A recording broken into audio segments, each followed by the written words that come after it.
امیر بلاچ کے قتل کے بعد ٹرکا والا خاندان گوگی اور تیفی بٹ کے نام تو آپ نے خبروں میں کافی دیکھے ہیں، مگر کیا آپ نورا کشمیری اور بابر بٹ کے بارے میں بھی جانتے ہیں؟ پتا ہے ایک دشمنی ماجا سکھ اور شیخ اصغر کے درمیان بھی تھی۔ رشید بھٹی اور شاہ گروپ کا ذکر سنا ہے؟ زاہد گروپ اور عارف بھنڈر کے بارے میں تو پتا ہے نہیں؟ ہاں چلیں چھوڑیں یہ سب، اور لاہور کی پرانی دشمنیوں سے لے کر انڈر ورلڈ تک مزید بہت کچھ ہم آپ کو بتائیں گے اپنی اس ویڈیو میں۔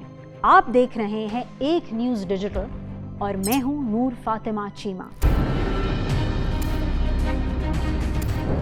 بلا ٹرکا والا سے شروع ہونے والا موت کا سفر جب امیر بلاچ تک پہنچا تو ساری دنیا نے دیکھا کہ کبھی کبھی انسان چاہ کر بھی دشمنی کے دلدل سے نکل نہیں پاتا۔ ایک سوال یہ اٹھتا ہے کہ لاہور میں صرف گوگی اور تیفی بٹ گروپ اور ٹرکا والا خاندان کے درمیان میں ہی دشمنی تھی، یا پھر انڈر ورلڈ اور چودراہٹ کے مزید لڑائیاں بھی خاموشی سے پنپتی رہیں؟ لاہور کے انڈر ورلڈ میں 60 کی دہائی سے اب تک ان گنت کردار پیدا ہوئے ہیں، جن میں سے کچھ پولیس کے ہاتھوں اور کچھ آپس کی لڑائیوں میں انجام کو پہنچے۔ ایک اندازے کے مطابق لاہور میں ہر سال کم و بیش 200 افراد پرانی دشمنیوں کی بھیٹ چڑھ جاتے ہیں۔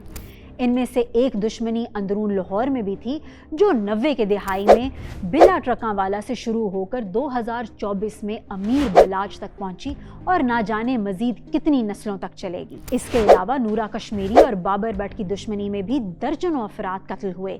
ماجا سکھ اور شیخ اصغر گروپ کی دشمنی میں بھی سب سے زیادہ افراد لقمہ اجل بنے۔ رشید بھٹی اور ہنجروال گروپ کی جنگ میں بھی کئی افراد قتل ہوئے۔ کٹھا اور راجپوت برادری کی لڑائی میں 75 سے زائد افراد جان سے گئے، جبکہ استو لمبردار، کالو شاپوریا اور آلف حویلیاں والا کی گینگ وار میں بھی 45 سے زیادہ اموات دیکھنے کو ملی۔ اس کے علاوہ بادامی باغ سے زاہد گروپ اور عالف بھنڈر کی دشمنی نے 20 سے زیادہ افراد کی جانیں لیں، جبکہ عابد چودھری اور راشد امین چودھری کی گینگ وار میں بھی کئی افراد رقمہ اجل بنے۔ بدقسمتی سے ایسے لوگوں کو سیاسی سرپرستی حاصل ہونے کے حوالے سے بھی چرچے زبانیں زد عام ہوتے ہیں، اور کہنے والے یہ بھی کہتے ہیں کہ شاید اسی وجہ سے قانون کا شکنجہ شوٹرز تک تو پہنچ جاتا ہے، مگر اصل مجرمان کبھی کیفر کردار تک نہیں پہنچ پاتے، اور اگر پہنچ بھی جائیں تو قانونی داؤ پیچ کر کے باہر آ جاتے ہیں۔ کرائم کی خبروں کو کور کرنے والے صحافیوں کا کہنا ہے کہ ایک اندازے کے مطابق لاہور میں کم و بیش 200 کے قریب ایسے شوٹرز موجود ہیں جو پیسے لے کر ڈرانے، دھمکانے اور قتل کرنے سے لے کر بھتہ وصولی اور قبضے تک ہر وقت سنگین جرائم کے لیے تیار رہتے ہیں۔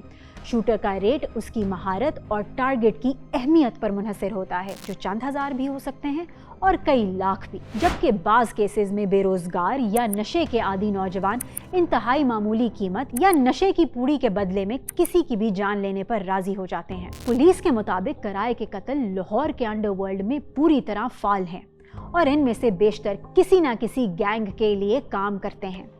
یہی وجہ ہے کہ جب بھی کسی ہائی پروفائل کیس کو حل کرنے کی کوشش کی جاتی ہے تو قانون کا تو ایک طریقہ ہے کہ قانون ہاتھ مہروں تک پہنچ جاتا ہے، مگر جن کی بساط پہنچانے والے اثر کردار بچ نکلنے میں کامیاب ہو جاتے ہیں۔ اب ذرا لاہور کی روایتی دشمنی پر واپس آتے ہیں اور آپ کو بتاتے ہیں کہ ان کا آغاز 60 کی دہائی میں شہر کے نواحی علاقوں سے ہوتا ہے۔ باٹا پور میں سلیم فوجی اور بھیلا بٹ گروپ کے درمیان چودراہٹ پر دشمنی شروع ہوئی ہے۔ شاہپور کانجراں اور ٹھوکر نیاز بیگ میں کالو شاپوریا اور استو گروپ خونی جھگڑوں میں کودے۔ لاہور کے وس میں کوما کسائی کی جگہ گجر گروپ کے ساتھ لڑائی، اور نوری نٹ سے لے کر بھولا سنیارا، رئیس ٹینکی اور اسلم ٹانگے والے کی دشمنیاں بھی تاریخ کا حصہ ہیں۔ مشاہدے بتاتے ہیں کہ وقت کے ساتھ ساتھ انڈر ورلڈ کی بہت سی لڑائیاں ختم ہو گئی ہیں، جبکہ بعض کیسز میں دونوں گروپس میں صلح خون کی ہولی رکنے کا باعث بنی۔